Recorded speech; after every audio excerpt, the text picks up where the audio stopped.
Hi, my name is Shelley Walters and I am the CEO and founder of the Sales Counsel. We are the creators of Africa's first remote selling school, and today we're broadcasting live from Tycoon Tribe's studio right here in Hyde Park, Johannesburg. Welcome to the topic today where we'll be talking about how you can take back your life. Now, why would we be talking about taking back your life? Tell me, do you ever feel like the pace and the volume of work and information that is coming at you is simply too much for you to consume and digest? Well, if you do, you're in very good company, because we're finding that increasingly working professionals are feeling overwhelmed and often entirely frustrated with the pace at which we're working. And the thing is, nobody could have predicted the world in which we're working today. Technology has made information accessible and communication happening at a speed that was unprecedented. Nobody could have predicted or forecast. And what that means is that you didn't learn the skills for how to navigate this world of work when you were at school. Goodness, when I was at school, I did typing. I also failed typing, which is interesting because, of course, now using chat, I'm a master typist. So we weren't able to learn these skills at school, and our parents worked in very different worlds and environments from the world that we work in today. So our parents were not equipped to give us the skills to navigate the complexity that most of us are challenged with on a daily basis. According to Harvard Business School, in 1970, the average executive was receiving around 1,000 pieces of external communication per year. And here's the thing, in 1970, the average executive had less home responsibility and more support at home than the average executive does today. Fast forward to 2010, and Harvard Business School said that the average executive was receiving 30,000 pieces of external communication coming at them per year. And that, folks, is already 12 years ago. There is no indication that the speed at which the world is moving is going to change. And you can't simply do more and work more quickly. You certainly cannot go without sleep. And if you've been watching Joni Petty, who's been running these fabulous sessions, you'll know just how dangerous it is to compromise your sleep, your nutrition, and your exercise in an effort to meet the demands of the world we're in today. Something has to change, and it has to begin to change now. Now, I'm a sales expert, so why am I talking to you about this? Well, I have two primary reasons. At the Sales Council, we believe that clarity, conviction, and competence are the core of or lay the foundation for every successful sales individual on your team. In other words, everybody on your team or yourself need to have clarity, you need to have the conviction and belief that you can do what it is you want to do, and you need to have the competence. But all too often we focus merely on the competence and we don't focus on clarity and conviction. Clarity of thought is vital if you are going to be productive and effective. Now in sales, and you might have heard me say this in the previous session on how to be digital sales savvy, in sales, focus is a critical ingredient to your sales success. A seller who lacks focus will not be able to perform and outperform those who are focused and diligent. In fact, they'll find that they're very inconsistent in their performance, and as they focus, their sales pipeline becomes healthy and more sustainable, and they close more deals, and as they then begin to get distracted, their sales pipeline, their revenue, and of course their commission begins to suffer as well. In sales, the quantity and quality of sales meetings you have are a vital indicator for your future revenue. And if you're a small business owner who's listening to me today, I really want you to take note of this.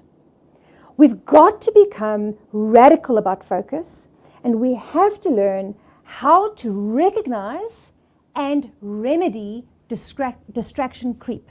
And distraction will creep in all of our lives. Think of it like a garden. So I love gardening. And what I know about gardening is that weeds don't need any help to grow.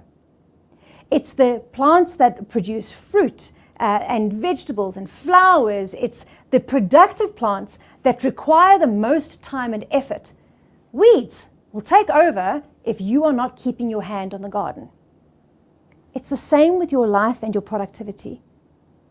If you are not keeping your hand on the work that you're doing, if you're not aware of distraction when it creeps in, and if you don't take corrective action, distraction and chaos will creep in and it will overwhelm your efforts, and you will not fulfill the potential on your life, and you will not reach the profit targets and revenue targets that you've set for yourself and for your organization. So when we talk about clarity, there are a few things I want you to consider. Firstly, what is it that you need to do to drive revenue? There are two types of indicators that we talk about in sales: leading indicators and lagging indicators. So lagging indicators, or metrics or numbers or data, tell us what happened in the past.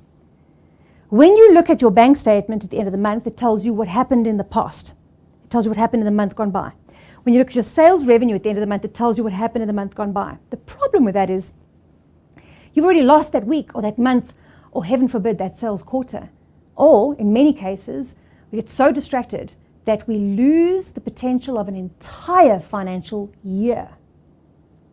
So while lagging indicators are vital, and history certainly is the greatest predictor of what's going to happen in the future, there are another set of metrics that I want you to pay attention to, and that is leading data or leading indicators. Now, in the world of selling, your leading indicators are the activities that you engage in that drive revenue. For example, prospecting and reaching out to new customers. If you're not prospecting and diligently, regularly meeting out to new customers, you are not going to get the leads that you need. If you don't get the leads that you need, you are not going to book the meetings that you need. If you don't get the meetings that you need, well, we know what cash flow and your sales pipeline is going to look like. If you want to know what your sales figures are going to look like in 3 months from now, go and have a look at your calendar. How many meetings, quality meetings, have you got booked? And how much time have you booked and set aside in your calendar for prospecting? If you don't make time for it, then you're simply not going to do it. Most people use their calendar merely to track how many meetings they're having. Now, that would be like having a budget only for your debit orders and not considering your entertainment, shopping, or other things that you know you spend money on every single month, and then wondering why it is that you often get overdrawn, that you are in overdraft financially. Exactly the same thing is true of ourselves when it comes to productivity. If you want to take back your life and take control of your outcomes, the results that you're achieving in sales, you have to begin to take control of your focus and what you are actually doing. And that begins by determining what your top activities are that lead to income, and you create a category of colors in your calendar for that, your Outlook or Gmail, whatever it is that you're using as your email provider. You create categories that are in a particular color and that they're labeled. So you don't just go and create a green category and rely on your brain to remember that that's for sales meetings. No, you create a green category and you say that's for sales meetings. Let me give you a practical example. So as a small business owner myself, I can often get so consumed with the work of producing content and training that I forget or I neglect, and despite my best intentions, I don't know if this happens to you, but sometimes I don't spend the time reaching out to past customers and reconnecting with my past customers as much as I would like to. Now, when we don't nurture the relationships we already have, well, then we really are neglecting the plants that we already have established in our garden. So I have a category in my calendar, and it says networking, and it's in a purple color. So when I make time to go to an event, that is the color that's there. When I'm spending time reaching out to my customers to find out how they are, I book that time in my calendar underneath that color. Now, when I look at my calendar and I don't see the color purple, then I know that I have become distracted, or other things, other priorities have taken over, and I need to do a correction, because despite my best intentions, I'm not giving the relationships that matter to me the time, care, and attention that they need. So my first tip for you today is sit down and with a pen and paper, and let me tell you why pen and paper is so helpful. When you're writing on a piece of paper, there are no notifications coming back at you. When you're sitting making a note on your phone, and look, if you want to use your phone, by all means, but if you're doing that on your phone, you have other stimuli coming at you. Sometimes the best thing you can do is just break pattern, go and sit somewhere else with a pen and paper and think. Write down what are the top 5 things that you do, the activities that you do that bring the best results in your sales. And then go back to your computer, create those categories and label them and begin to use them. Now, full disclosure, sometimes I get busy and I don't do it proactively. So at the end of the week, I'll do an audit of how I spent my time, and I will go and fill in the missing information. I've got to do that, because how else will I know when distraction has crept in? And as I said earlier, it happens to every single one of us. So I'd like to now share with you a framework that was shared with me by a friend. And the framework is simply this. Think about yourself, not as a switch, but rather as a dial. What do I mean by that? We tend to think of ourselves in binary terms. We're either good or bad. We're successful or unsuccessful. We are productive or lazy. We're intelligent or unintelligent. The truth is that for most of us, we are on a continuum. And that continuum is constantly moving all the time. In other words, I am not a productive or unproductive person. I am a person who is in any moment in time acting productively or in a manner that is unproductive. When I have my life together, when I'm focused and using the tools at my disposal, and when I'm disciplined about that, I find myself moving to greater and greater levels of productivity.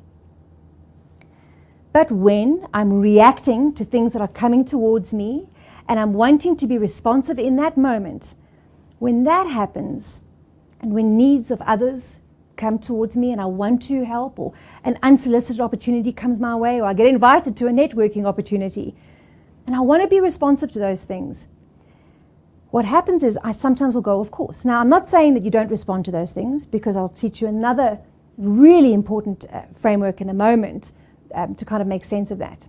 But the point is I need a time and a place to acknowledge that I'm not on the course that I had plotted for myself. And at any moment in time, you and I can make a decision to change what we're doing. That is so vital. As long as you have breath, you can change your decisions and you can change your direction.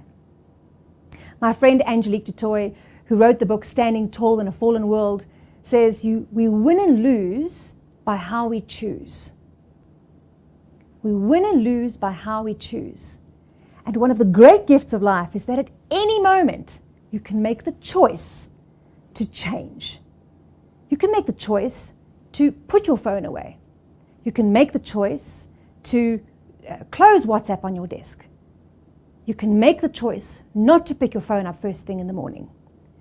You can make the choice to decline that meeting or that opportunity because it's not taking you closer to where you want to be. The next framework that I'd like to share with you was taught to me by my mentor, Shane Willard, somebody who's had an enormous impact in my life. Shane Willard has got his master's degree in clinical psychology. And what he said to me is, he said, Shelley, there are at least 2 things that people need to have in order to have a fulfilled, meaningful, and enjoyable life. And the 2 things that we need as humans, the first one is margin. What is margin? Margin is simply the gap between what you need and what you have. Think about financial margin. When you have just enough to meet your needs, we call that living on the edge. And it's a stressful way to live. And when your body gets stressed, when your mind gets stressed, your prefrontal cortex begins to shut down. You lose your creative problem-solving abilities. You lose your best strategic thinking. You often get backed into a corner. You can become defensive and reactive. Very few of us do our best work when we're in a state of extreme stress. So we all understand financial margin. But here's my question to you today. Do you have margin with time? Because what I find is that in the world we're working in now, we simply want to do more in less time at a greater speed. We book our online meetings back to back. We take a walk while listening to a podcast. We have a meeting while walking our dogs. We're seldom doing one thing, monotasking onto one thing at a time. And we don't give ourselves time to digest what's happening in our brains and in our bodies as we transition from one task, one meeting, one opportunity, or one thought to another. If you've been watching a number of the talks that have been hosted by the fabulous speakers over the last 2 weeks, my question to you is, where's the time you need to simply let your brain filter that information? Because the way that your synapses make connections, or the way your brain synthesizes information, happens when you are not actively stimulating your brain. Think about it this way. When you're eating a meal, there is what we call rest and digest, right? So if you're into fasting, you've heard of feasting and fasting. But there's feasting, i.e. taking information, and perhaps you've been feasting on the talks and the content that has been delivered to you over the last 2 weeks. So perhaps you've been feasting, but that's not where the digestion happens. The digestion happens in the fasting. It's when your body is not actively taking food in that it begins to digest that meal, and your body can make maximum use of the nutrition. If you go to a buffet and you eat everything on the buffet, what happens is you simply get bloated, you get indigestion, and you don't get the nutrition from that meal. When you are booking meetings back to back, when you are constantly multitasking, or when you put people in your team in a position where they don't have margin with time, without knowing it, and it's not your intention to do so, but you're actively undermining their best thinking, their creativity, and their strategic thinking. And there's not an organization, there's not a business owner or sales manager alive who doesn't want discretionary effort from their salespeople, who doesn't want their salespeople bringing their absolute best work. The other thing that you need is meaning. So we need margin. We need room between what we need and what we have. And it's in the margin that our best thinking takes place. It's in that margin where you relax and do your best work. But meaning and having a connection and a sense of significance and contribution because of the work that you are producing is equally important. Here's what I found, however. When you are working at speed, even the most meaningful job can lose its meaning. For those of you who are parents, just consider for a moment, have you ever been working at such a pace or dealing with so much complexity and chaos that for a moment the role and the significance and the impact of being a parent has been lost to you? For those of you that are business owners, you created your business to solve a particular problem in the market for a particular set of customers or users. Do you ever get so overwhelmed by the complexity and the speed at which you're working that you lose connection with the meaning of what it is that you do? You see, we spoke about clarity and conviction. When our clarity is compromised, often our conviction is what follows, or a lack of conviction is what follows. Years ago, I read an article on LinkedIn. I wish I'd saved it. And the article was written by a trauma doctor in the US. He said that he often works weekends, and on weekends they find that there are many young adults who come into the trauma room, and because he's a trauma surgeon, actually, he sees the worst of the worst cases. Sometimes these children have overdosed, or young adults have overdosed. Perhaps they've been drinking and driving, texting and driving. He said, sometimes I can save the life, but sometimes I can't. And then he said something that I thought was very strange. He said, when a young adult dies on his table, before he walks out into the lobby to tell the parents, he looks at their social media channels. And I thought, that is an odd thing to do. Why would you do that?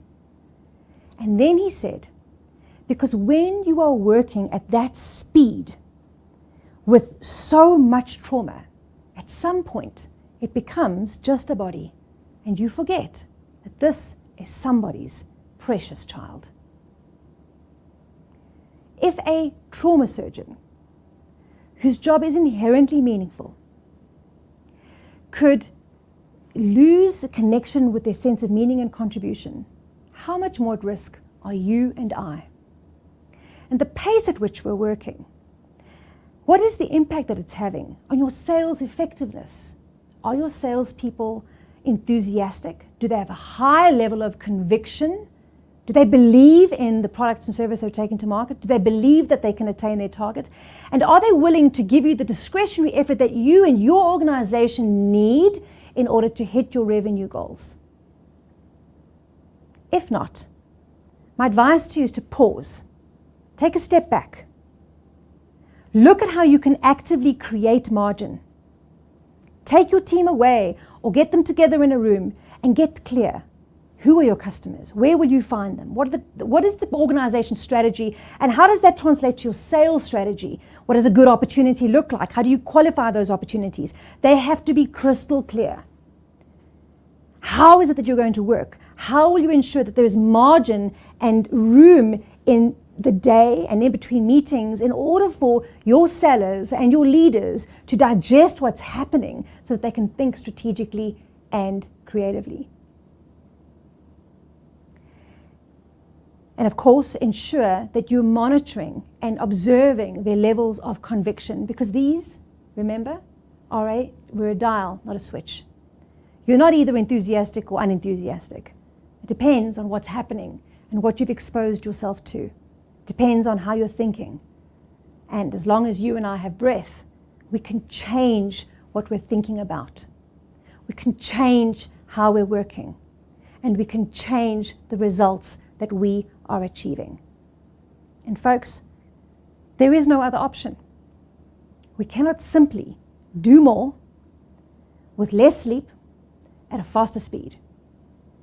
We learned through COVID that there is more to life than simply churning. And when you do your best work in sales, wherever it is that you work, you do it, yes, with challenges, but you largely enjoy the process and you find it is rewarding.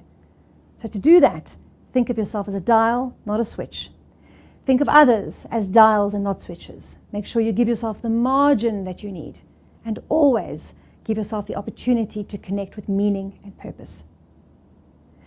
So within the Remote Selling School, we have a program designed specifically to increase sales productivity. It's very practical. We teach you advanced Outlook functionality. We teach you a productivity process. We show you how to overcome the distraction, chaos, and overwhelm so that you can get clear. Some of the best practice in the world, we teach you how to monotask. You cannot multitask. In fact, according to University of London, multitasking will reduce your IQ by an average of 15 points. And I don't know about you, but I can't afford that. I certainly don't want anybody on my team having a reduced IQ. And yet, too often as leaders, we're the ones who set the tone for multitasking. So we show you how to overcome that.